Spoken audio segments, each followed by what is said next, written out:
విజయవాడలోని వరద ప్రభావిత ప్రాంతాలను వైసీపీ చీఫ్ జగన్ పరిశీలించారు. సింగ్ నగర్లో బాధితులను ఆయన పరామర్శించారు. సహాయక చర్యల గురించి ఆరా తీసిన ఆయన సాయం అందుతోందా అని బాధితులను అడిగి తెలుసుకున్నారు.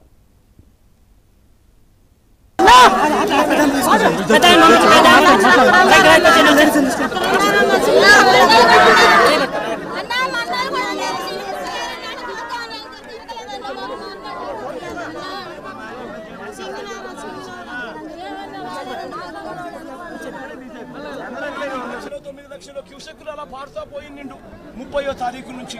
అప్పుడు ఈ మాదిరిగా భీకరంగా 11,35,000 క్యూసెక్కులు వచ్చే పరిస్థితి ఉండేది కాదు. ఈ మాదిరిగా ఫ్లడ్ ఉండే పరిస్థితి ఉండేది అంతకన్నా కాదు. కానీ రాష్ట్ర ప్రభుత్వం తీవ్రంగా జాప్యం చేసి వరదలపై ప్రజలను అలర్ట్ చేయడంలో ప్రభుత్వం పూర్తిగా విఫలమైందని మాజీ సీఎం జగన్ తీవ్రస్థాయిలో మండిపడ్డారు. బుడమేరు గేట్లెత్తి సీఎం చంద్రబాబు కరకట్టపై ఉన్న తన ఇంట్లోకి నీళ్లు వెళ్లకుండా చేసి విజయవాడను ముంచేశారని విమర్శించారు.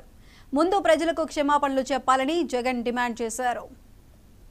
8,9,00,000 క్యూసెక్కులు అలా పారుతా పోయిండు 30వ తారీఖు నుంచి. అప్పుడు ఈ మాదిరిగా భీకరంగా 11,35,000 క్యూసెక్కులు వచ్చే పరిస్థితి ఉండేది కాదు. ఈ మాదిరిగా ఫ్లడ్ ఉండే పరిస్థితి ఉండేది అంతకన్నా కాదు. కానీ రాష్ట్ర ప్రభుత్వం తీవ్రంగా జాప్యం చేసి ఏకంగా చంద్రబాబు నాయుడు గారు అనే వ్యక్తి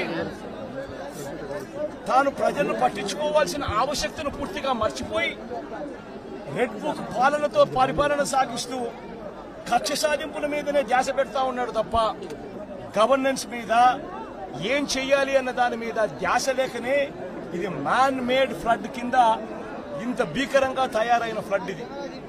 దీనికి గన 30వ తారీఖు నుంచే పర్ఫెక్ట్ ప్లానింగ్ గన చేసిందంటే మనకు బుధవారం నాడు అలర్ట్ వచ్చినప్పుడే తుఫాన్ రాబోతా ఉంది అని చెప్పి అలర్ట్ వచ్చినప్పుడే మనం కానీ ప్లానింగ్ చేసి ఉండి తుంగభద్ర నుంచి వచ్చే నీళ్లు శ్రీశైలం నాగార్జున సాగర్ లో ఆగి ఉండేటివి.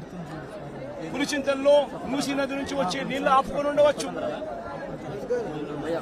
తర్వాత ఉపనదుల నుంచి వచ్చే నీళ్లు ఏదైతే ఉందో ఆ ఉపనదుల నుంచి వచ్చే నీళ్లు పారినా కూడా ఇంత తీవ్రమైన డ్యామేజ్ ఎక్కడా కూడా ఉండే పరిస్థితి కూడా ఎక్కడా ఉండదు. బుడమేరు అనేది పెరుగుతాం. బుడమేరు నుంచి వరదలు వస్తా ఉన్నాయని తెలుసు. బుడమేరు నుంచి వస్తా ఉన్న వరదలను కూడా ఇక్కడనే పంపించే కార్యక్రమమే చేశారు.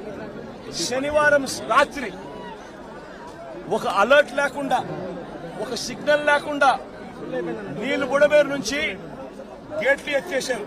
ఎంత దారుణమైన పరిస్థితి అనంటే వెలగలేరు హెడ్ రెగ్యులేటర్ కు సంబంధించిన లాకులను 11 లాకులను శనివారం రాత్రి అర్ధరాత్రి దాటిన తర్వాత ఎత్తారు. అలర్ట్ లేదు. ఇక్కడ ఈ ప్రాంతంలో ఉన్న ప్రజలకు కనీసం పట్టించుకునే కనీసం చెప్పడం లేదు. ఎత్తేసినారు. ఎందుకు ఎత్తినారు? చంద్రబాబు నాయుడు గారు ఉన్న ఇల్లు కరకట్టు మీద ఉన్న ఇళ్లకు ఆ ఇంటికి సంబంధించిన ఆ నీళ్లు పోకుండా రక్షించుకునే దానికోసం విజయవాడలోని ఈ ప్రాంతాన్నంతా కూడా నీటిమయం చేశారు చంద్రబాబు నాయుడు గారు. నేను అడుగుతా ఉన్న ప్రతి ప్రశ్న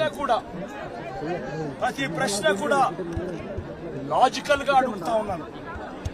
ఎవరైనా కానీ సమాధానం చెప్పాలనుకుంటే మొట్టమొదటిగా ప్రజలకు క్షమాపణ చెప్పి